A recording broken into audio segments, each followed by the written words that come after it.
Então, estúdio, boa noite.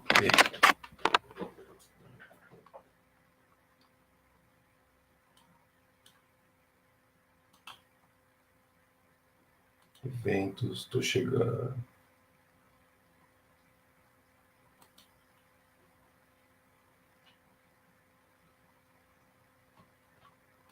Aqui tem que abrir a câmera. Cadê você? Boa noite, Kaique. Deixa eu abrir a câmera. Cadê Logitech? Cadê você, Logitech? Nossa, a câmera fugiu grandão de mim. Olá, boa noite. Tô chegando. Só preciso saber onde está a câmera.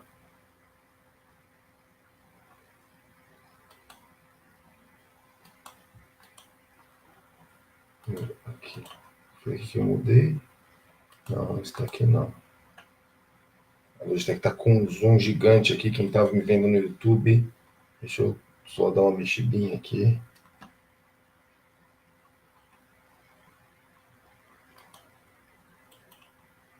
Aí, todos os aplicativos. Letra L. Tô quase, hein?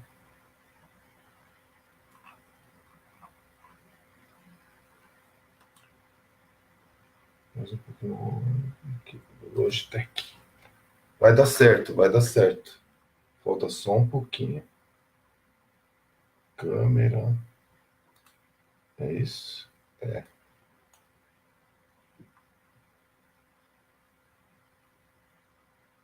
Pré-definição.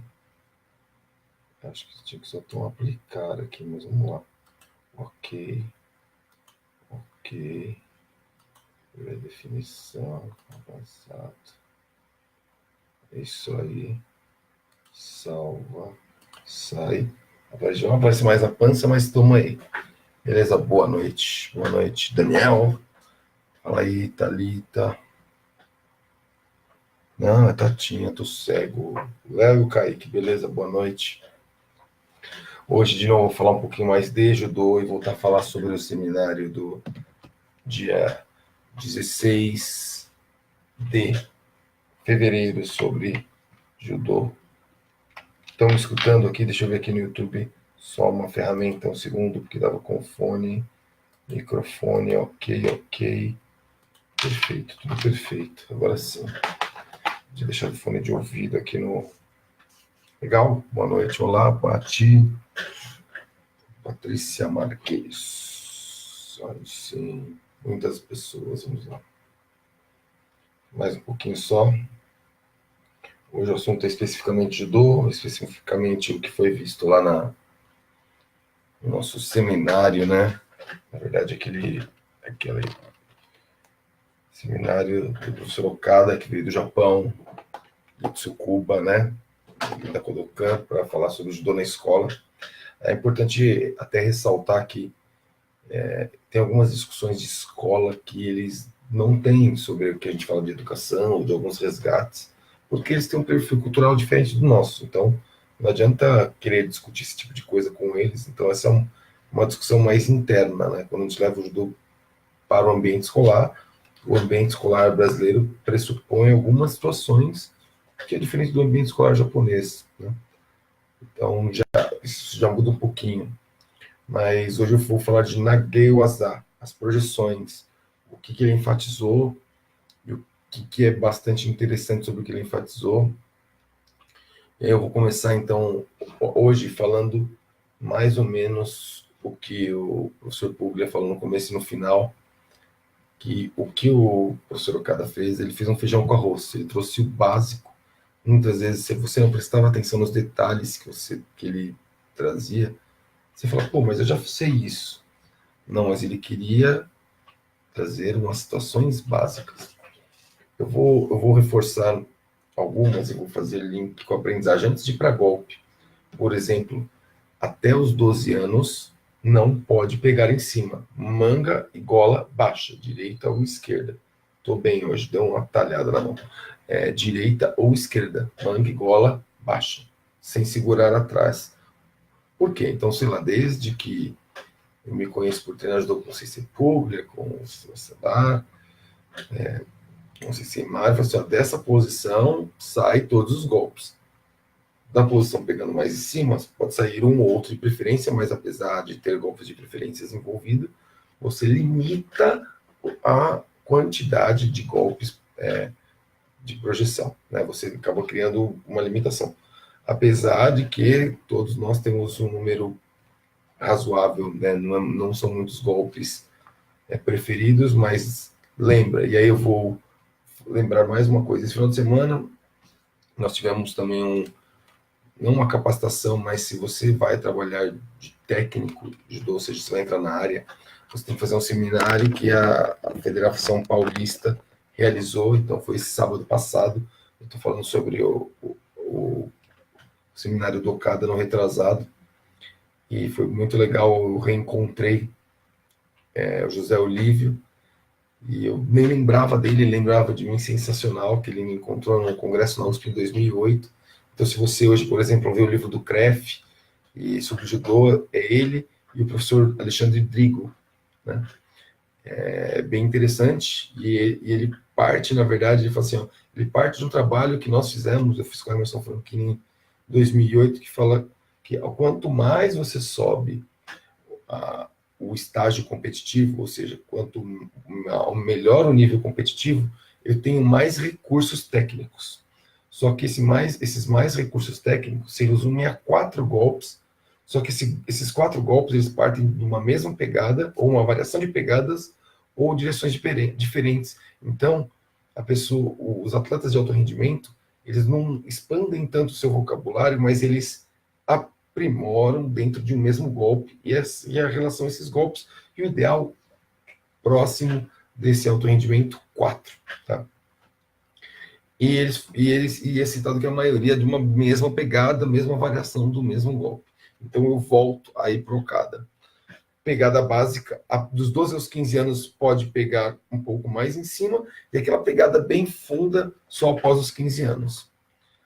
Gosto muito dessa situação de pegada básica, mangue-gola.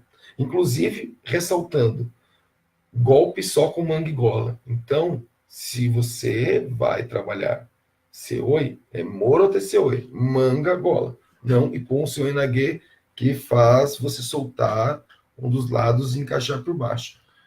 Por quê? Né? Lá ele fala, para acostumar mangue-gola, eu trago o recurso da aprendizagem. Lembra, nós fixamos o ponto inicial. Se a criança vicia o ponto inicial de Ponceoi, é uma mão solta. E uma das mãos soltas. Uma mão solta ficou feio, mas uma das mãos soltas. Quem nunca viu em competição uma criança marcar para dar o Ponceoi e ficar com o braço para trás? Então, é porque ela está marcando o ponto inicial dela, ou seja, que é a primeira situação que a gente aprende, é o ponto inicial que vai desencadear o restante do movimento do golpe. Se o ponto inicial é sem a roupa, eu terei problemas para aplicar outro golpe. A criança que quer aplicar o Ponceoi, ela solta e ela vai ficar restrita a um golpe. Então, esse é um dos fatores do Seoi Nage. Ele privilegia a aplicação de vários golpes, não somente de um golpe. Então, o Morote Seoi é uma opção. Uma outra situação que ele passou, e aí, eu junto com a aula passada, junto com o que eu falei na aula passada, no conteúdo passado, ele, pensando no que, numa queda menos abrupta quando criança, os golpes com giro, ele não realiza golpes unipedais. O Timata, Harai, Goshi, unipedais fixa um pé e varra o outro pé. Ele dá preferência golpes que eu giro, tem os 2 pés de apoio e uma projeção por cima. Nossa senhora, calma aí, muito bom. Calma aí, não dá para atender agora não. Não sei nem quem que acha que tinha tirado o volume. Acertou o momento, calma aí, voltei. Muito bom, né? É minha irmã, mas vamos lá, eu ligo já para ela. O que acontece? Perdi. Supletivo. Então, o que acontece? Com os golpes bipedais, ou seja, eu estou com duplo apoio, eu tenho um melhor controle do meu corpo e do corpo do outro para a projeção. Nos golpes unipedais, não. Eles dependem mais do desequilíbrio, do kuzushi, da parte inicial do golpe. Ok?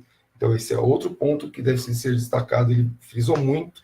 Ele deu, então, junta do mangue gola e dois pés.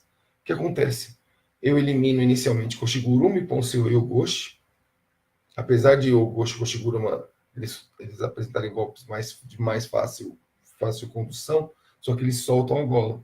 Então ele prefere Moroteseoi, né, e Taiotoshi. Eu particularmente gosto mais do Taiotoshi. Muitos vão falar, é mais difícil aplicar. Não é. Não é mais difícil, e depende da faixa de idade.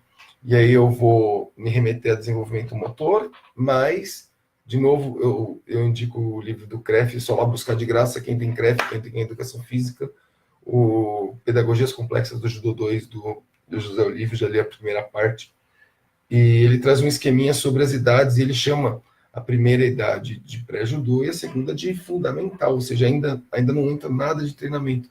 Essas duas fases casam com essa idade da pegada básica. Nessa fase, eu marco os pontos iniciais e eu tenho que marcar a relação em controlar o meu corpo versus o corpo do outro. Então, eu tenho que achar um bom senso entre controlar o meu corpo e controlar o outro. Se eu faço, não que eu não deva fazer, mas o Uchikomi parado, eu ajusto a forma do meu corpo. A gente chama de forma do movimento, né? Quando eu movimento muito, eu penso na ação do corpo, que é deslocar o oponente, ação. Então, tem a forma e tem a ação. As duas estão muito ligadas. Quando eu faço Uchikomi, eu priorizo uma, pelo menos o Uchikomi completo. E se eu for para a luta propriamente dita, eu vou para a ação, e aí a forma do golpe se perde. Então não dá para nem para um extremo, nem para o outro. E ele pede para não treinar Gekomi toda hora com criança, mais por conta do impacto da queda, não porque não é bom jogar. Na verdade, é um fato nos experimentos. Se eu na Gekomi é melhor que o Uchikomi, porque eu termino, finalizo o golpe. Lembra? Ponto inicial, ponto final do golpe. Só que aí entra um outro fator, que é o trauma de quem está caindo, e aí faz bem, agora quem tem esses colchonetes aí na academia. Mas ele fez uma coisa muito interessante para o Osotogari e para o Taiotoshi. A gente, na área do comportamento do motor, chama de partes e todo, que é aprender fragmentado. No mundo da pedagogia do movimento, eles chamam de método parcial global, que é o fragmentar os pedaços do golpe. Apesar de eu estudei isso com o Sotogari no doutorado, a longo prazo, quem aprendeu com o golpe mais completo teve melhores resultados. Vale a pena ter mais estudos, mas ficou bem claro, principalmente quando a criança tinha um pouco de firmeza, vamos dizer assim, que já está retida bem a pegada. Crianças com 6 meses de prática de judô. Criança com 0 práticas de judô, 0, começou a praticar o golpe parcial, o completo não foi melhor que o parcial, com o movimento.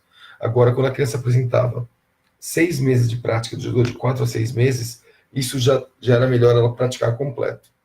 Então, quando ele trouxe, você faz primeiro tal coisa, eu diria, faz os 6 primeiros meses. Pegou o manguegola, já deixou o pé fixo à frente, o pé de aproximação, imaginando o golpe da Yotoshi, aproxima, segundo golpe, perna, gira em diagonal, dando as costas, não totalmente, mais ou menos de 45, não é 180 graus, de 45 a 90 graus praticamente. Então eu não viro completamente, eu viro na diagonal, um pouquinho para lá, não tão reto. Só que ele deixa fixo o pé de apoio, para você trazer quase como o Tsuri Komigoshi, né? Aquele Uchikomi normal, mas para você reforçar, esse Uchikomi é para você reforçar o posicionamento de puxada. Ele não está fixando o ponto de perna, mas ele está fixando uma coisa que eu acho interessante trabalhar, que é o controle do seu corpo, o eixo de equilíbrio no giro do Taiotoshi, ou seja, eu controlo o meu corpo, só que como ele isola um pedacinho do movimento, eu controlo o meu corpo realizando a ação no corpo do outro. Então eu controlo o meu corpo aprendendo a controlar o corpo do outro. Lembra que eu falei ação do movimento e forma do movimento? Apesar de ele reduzir a uma parte, ele pega uma parte crucial, que é eu controlar o meu corpo, mas eu controlar mais o corpo do outro, o meu mais o do outro, e ele fixa um pré-outcome, né, nessa parte de movimento corporal. É tão interessante e não é igual ao Ticome, porque ele não foca no movimento do Tori. Ele foca no deslocamento do que, e eu tenho que me obriga a controlar o corpo, o meu próprio corpo. Muda completamente. O ponto de vista não é seu golpe está bom no sentido do controle do seu corpo. É o seu golpe está bom, o seu pré-golpe. Vou chamar de pré-golpe. O seu pré-golpe está bom porque você fez uma condução e levou o corpo do oponente ao desequilíbrio. É isso que eu achei bastante interessante.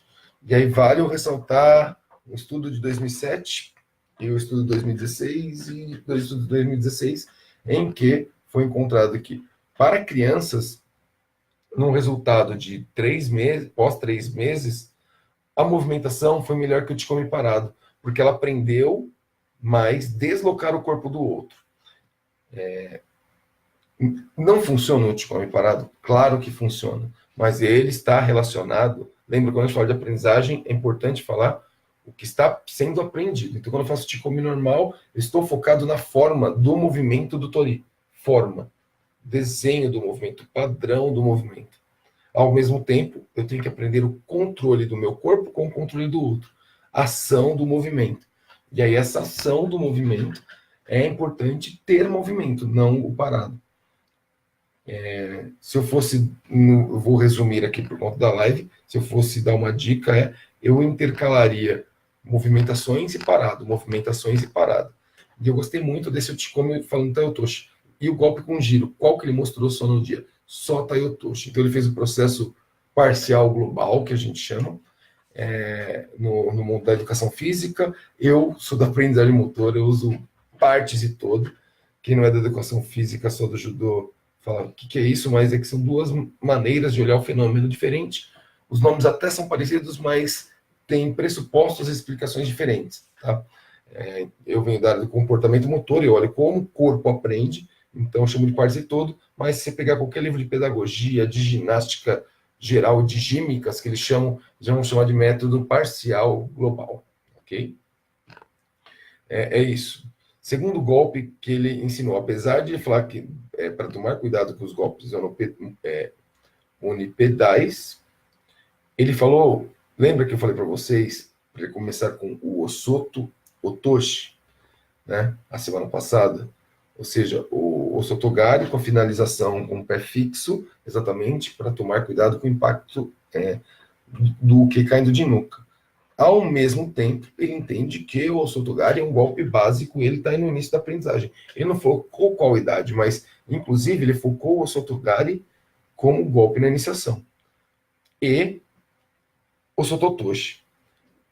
Lembra que eu falei do parcial global no Taiotoshi? Ele fez a mesma coisa no Taiotoshi. Ele avançou o pé, deixou o pé lá na frente.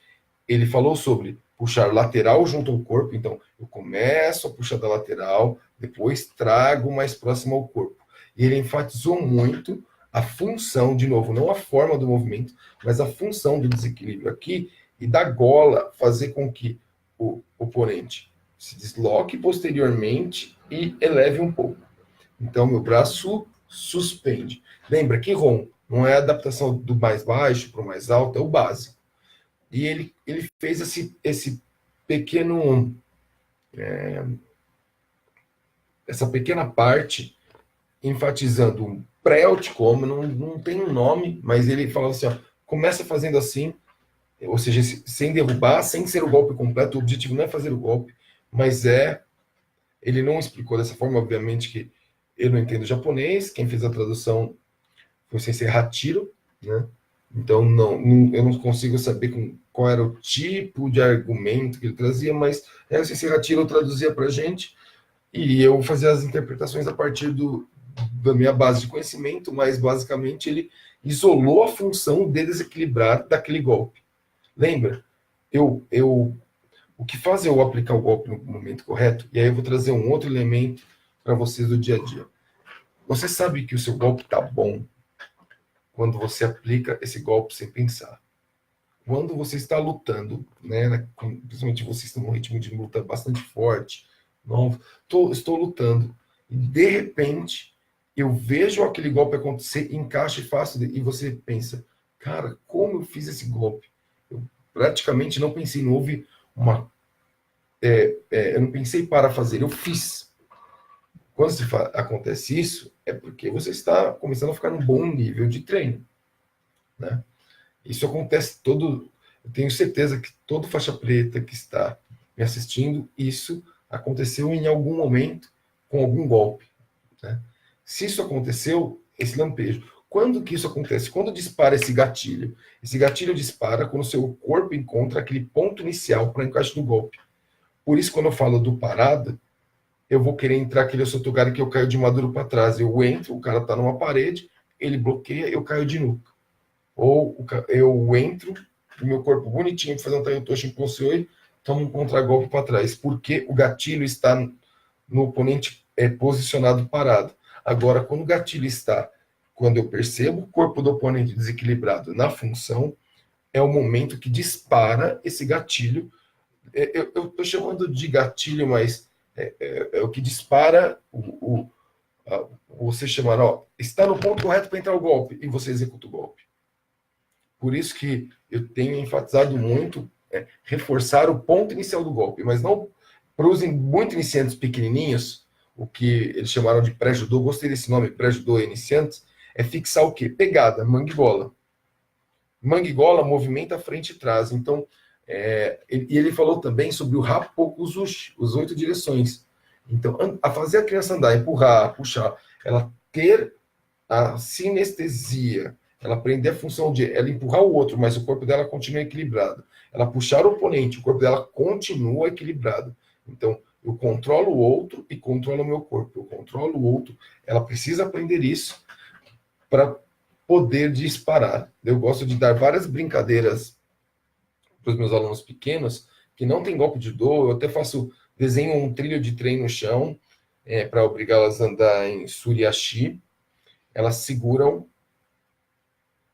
e elas caminham, e aí eu começo a brincar com palmas e movimentação que elas fazem.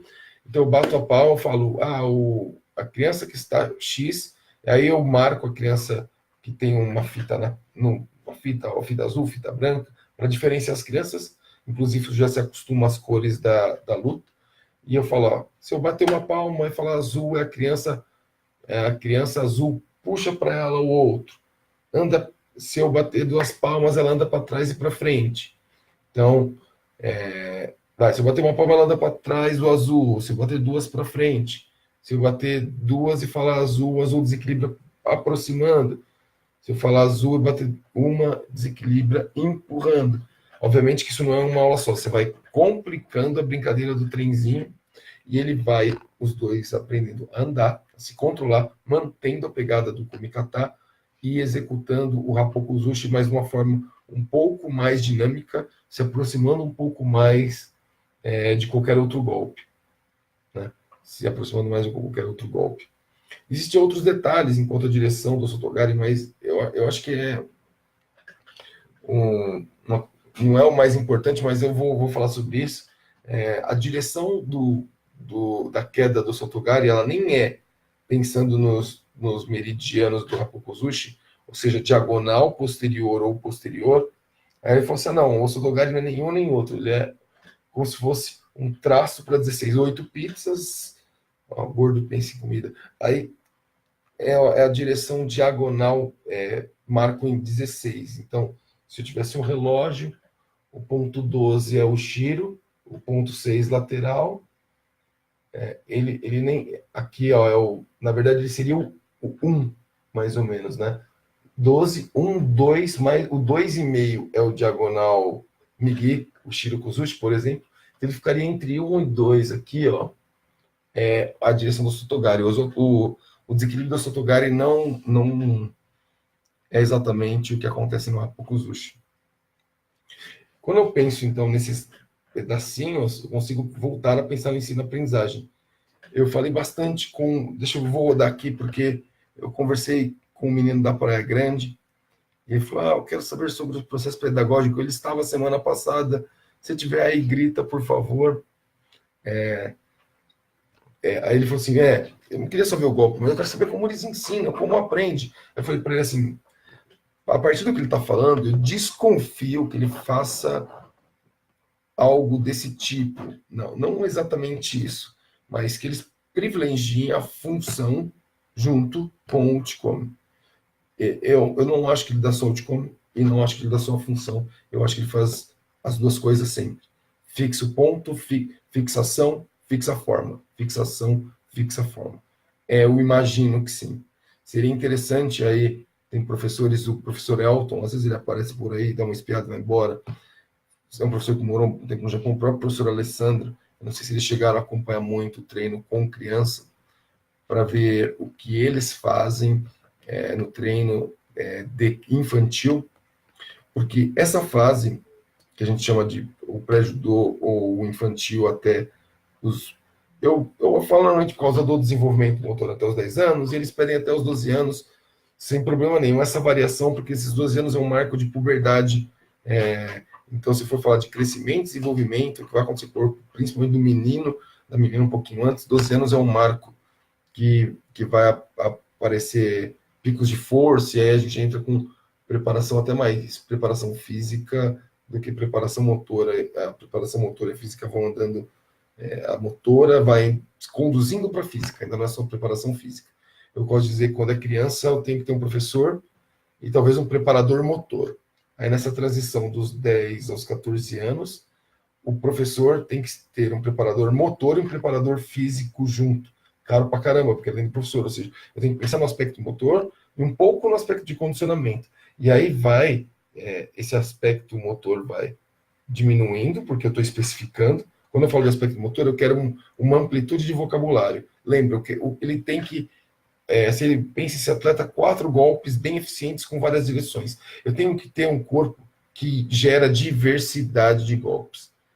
Então, meu corpo tem que ser capaz de diversificar golpe. Não adianta eu ficar só de um jeito. Eu tenho que criar possibilidades. E meu corpo tem que dar conta disso. Tipo, eu vou ver umas perguntas aqui.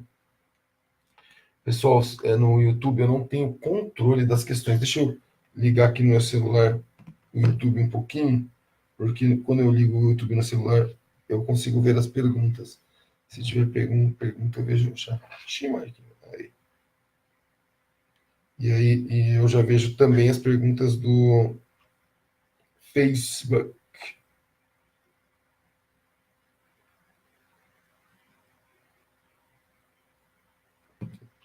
Se minha irmã estiver me vendo agora, eu já te retorno. Eu vi que foi minha irmã.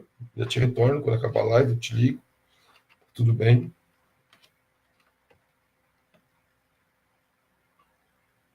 Gordinha, você tá aí? Tava, tô alunos antigos. Vamos lá, Kaique. A ação de levantar o braço não seria no intuito de levantar o oponente para facilitar o desequilíbrio? Você está falando do Iponce Oi? Não, o Iponce Oi é uma marcação de entrada. Se você faz isso, você marca a entrada, ninguém vai cair nesse golpe. O Iponce Oi tem que sair muito próximo daqui, solto, entrou no adulto. Eu entendo que o movimento da criança, como ela ainda não está refinado, ele demora mais tempo e ele é mais amplo. Né? Ele é menos sutil, a melhor palavra. Só que se eu faço daqui, eu marco. Se o outro professor fala assim, cuidado, já vai falar, cuidado que é Iponce Oi. Tomara que eu tenha respondido de uma forma correta. Mas aí eu tô junto com o Japão, quem sou eu, né? Tô junto com o pessoal do judô japonês, o Okada, que na iniciação, mangue-gola, mangue-gola, mangue-gola, eu até trabalhava o goshi e passava para koshiguruma. Mas eu diria que agora eu até acharia interessante não fazer isso, não. Vamos. Tô aqui entrando para ver o que está ao vivo. Cadê? Ixi. Acho que deu um chabu na transmissão aqui do YouTube. Eu acho que não pegou a transmissão porque não entrou aqui. Eu só estou entrando no Face. Eu vou puxar do Face e jogar para o YouTube a transmissão depois. Fiquei chateado agora, mas vamos lá. Vamos ficar aqui no Face mesmo. Não está saindo a transmissão. Deve ter bagunçado o cabo. Beleza. Vamos voltar aí, Kaique. Então, agora eu vou pensar em evitar, não deixar sem. Eu vou privilegiar muito mais golpe mangue-gola e evitar ainda mesmo o goshi koshiguruma no começo. E o que eu diminuir com esse golpe, já que eu quero o golpe com giro, aumentar Taiotoshi, por exemplo. Aumentar seu Inage, se a criança dá conta. Eu evitaria seu Inage para crianças pequenas, por conta de carregar os outros nas costas, mas por isso que eu preferiria Taiotoshi. E eu nem estou falando de direita e esquerda, eu sou adepto de trabalhar direita e esquerda. Tá? Tem mais perguntas? Mais perguntas? Sempre está.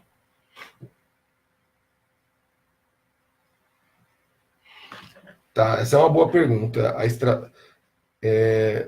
Tem duas maneiras de olhar as estratégias do aluno, né? O aluno até 12 anos, poucos eles conseguem ler a estratégia do outro. Haja vista que tem muito campeão até 12 anos que faz até hoje isso, hein? Eu estou falando de 50 anos atrás e acontece até hoje. Eu quero fazer um sub-9, um sub-11 campeão, eu ensino out, seoi, seoi, out. Então ele empurra e joga, ele condiciona, empurra, corpo reage e volta, ou puxa, corpo reage e vai. Tá? E chega até campeão paulista. Por que poucos defendem? Porque as crianças não conseguem ler, poucos conseguem entender a estratégia do outro. O técnico, o professor fala, e alguns que compreendem essa fala, acaba até conseguindo se adequar. Mas isso não acontece sempre.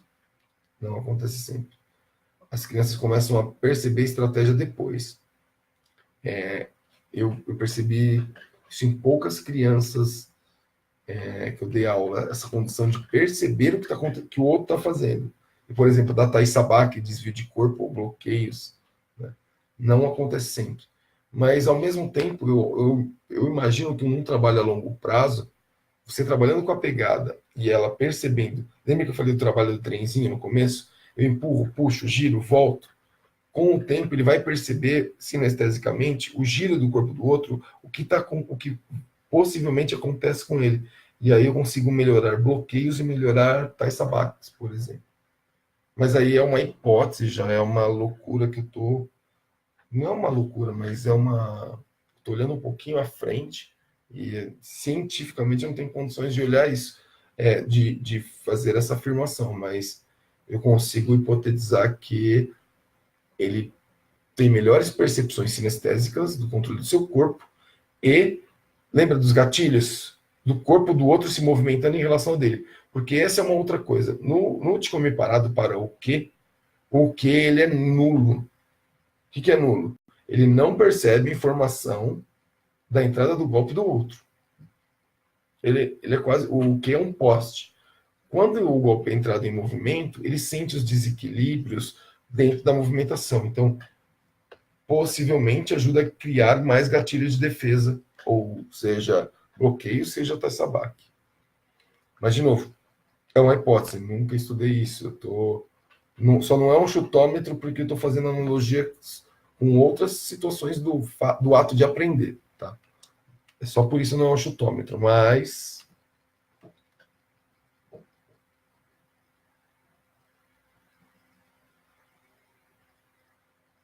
Então, Emerson, é o que eu falei, com as crianças pequenas, ele falou que pode até trabalhar Morete Oi, eu acredito, dos 9 aos 12. Eu acredito, não estava claro, você estava lá comigo, não estava clara a idade. Ele falou que podia trabalhar isso com criança na escola Oi, mas ele preferia com os pequenos Taiotoshi.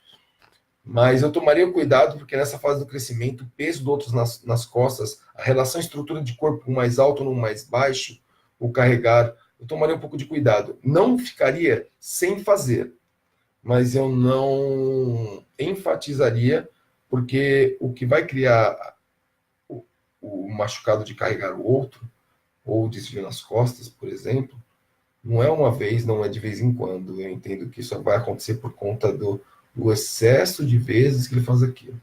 Eu entendo que tem que apresentar o maior número de golpes, inclusive esses da infância, O que eles só reforçaram é evitar golpe que solte, então eu evitaria, mas não deixaria sem mostrar, porque é um recurso futuro. É que ele, pelo que eu entendi, de novo, é um entendimento de tradução, o Koshigurumi, Ponseo e o Goshi, que são os golpes que você solta, ele acaba sendo um recurso parecido com contra-golpe. Não tem aquele cara que só espera o contra-golpe. Então ele vai soltar uma mão, aí fica limitado aquele golpe e fica marcado, ele deixa de evoluir por conta disso. É mais por isso. Se alguém tiver mais perguntas. Olá, André, olá, Wellington. Fiquei triste aqui que o YouTube não funcionou, mas eu vou dar um oi aqui no YouTube junto do Face. E vou falar que deu um problema na transmissão. Vou até ligar aqui. Vou falar que deu um problema na transmissão. E na sequência, eu vou baixar o que está no meu Facebook e vou subir no YouTube.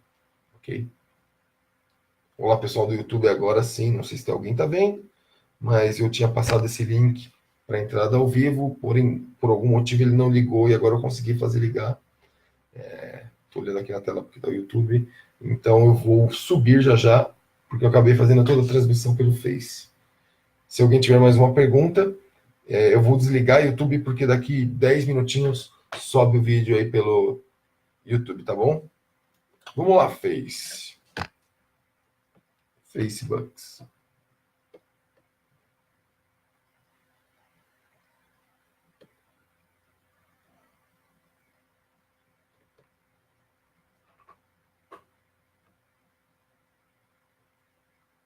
Isso, então, depende do número de alunos que você tem. Você consegue deixar a mesma altura e evitar. Como eu falei, a partir da fala dele, eu evitaria. Até 9 anos. Eu diria que até 9 anos eu mal apresentaria Koshi, Guruma, Goshi e Ponsei. Dos 9 aos 12, poucas vezes. Mas enfatizaria muito a movimentação e entrada com manguigola. Isso vai dar mais liberdade para a escolha, e aí ele terá a oportunidade de escolha do seu golpe de preferência, né? Então, se eu só vou conseguir ter uma liberdade de escolher o golpe de preferência se eu tenho 2 ou 3 e percebo que meu corpo se adapta a um. Agora, se eu tiver aprendizagem de um só, eu me limito a talvez tentar ser bom naquele um que me foi apresentado, né? Por isso que também depende do professor, é uma coisa mais complexa. E aí por isso que eu gostei da lógica para quem estiver me assistindo ou me assistir depois, entra no site da CBJ, ela dá uma sugestão. Eu não consegui ler se era obrigatório ou não, mas ela sugere faixas e ela sugere o que se exigir em cada idade. Eu gostei, eu colocaria alguns aspectos mais no âmbito educacional e de motor geral, pensando em pré-judô e fundamental. Né? Então, até 9 anos eu acrescentaria elementos não tão específicos do judô, porque, obviamente, ela pensa no exame de faixa de judô, mas como montaria o plano da escola ou da academia, eu montaria um plano. O que de judô específico tem na aula e o que de fundamental, que eu faço o link para judô, também tem na aula. Né? Apesar de acontecer na mesma aula, o que está acontecendo aqui é algo que vai ajudar no judô, mas não é o que a gente está acostumado a ver no judô. Né? Por exemplo, movimentação. Por exemplo, ele mostrou também o Okada. Vou fazer o Kemi e vou fazer o rolamento frontal. Vou fazer a cambalhota. Serve para o judô a cambalhota para quê? Se eu aprendo o Kemi. Fazer o rolamento por cima da cervical. Ele ajuda como movimento fundamental. Se eu fico treinando as duas quedas, meu corpo se adapta a diferentes tipos de quedas, porque se acostuma a rolar. Eu tenho mais variabilidade ou potencial de variar movimentos com o meu corpo. Basicamente é isso. Ele mesmo mostrou isso com o rolamento e o Kemi.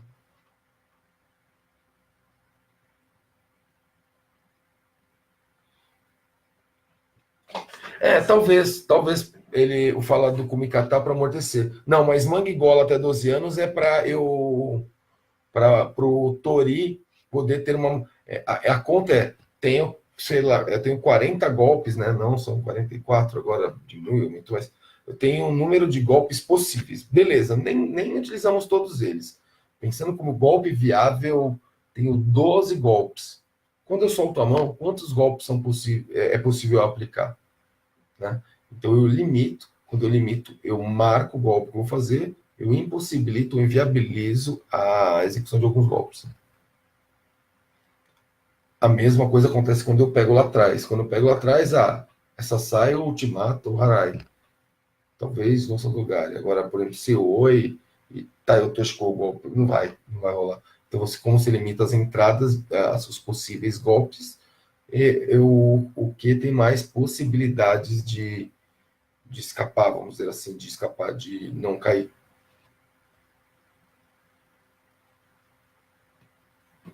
Mas pode gritar aí. Ó, até o Fábio apareceu aí, Espinosa. Apareceu aí. Isso não dá pra saber se saiu, mas que apareceu que eu te vi, hein? Ó. Beleza, pessoal? Boa noite aí. Eu me vou. Muito legal aí os questionamentos. Boa noite aí a todos. E vou fazer um pedido final. Quem assistir esse vídeo, não é só esse negócio de curtir, mas divulga. De verdade, eu estudei bastante é um trabalho bem sério que eu faço. Apesar de, eu falo assim, eu sinto falta de quando eu mostrar aqui, eu vou ver se eu trago mais filmes e tal, mas tem direitos de imagem, mas de trazer mais coisas práticas. Você fala assim, pô, o cara tá sem do guia aí, tá explicando. Mas é uma maneira, uma estratégia aí, um horário bem alternativo, tá bom? Um beijo aí, boa noite, Domo arigatou, gozamashita.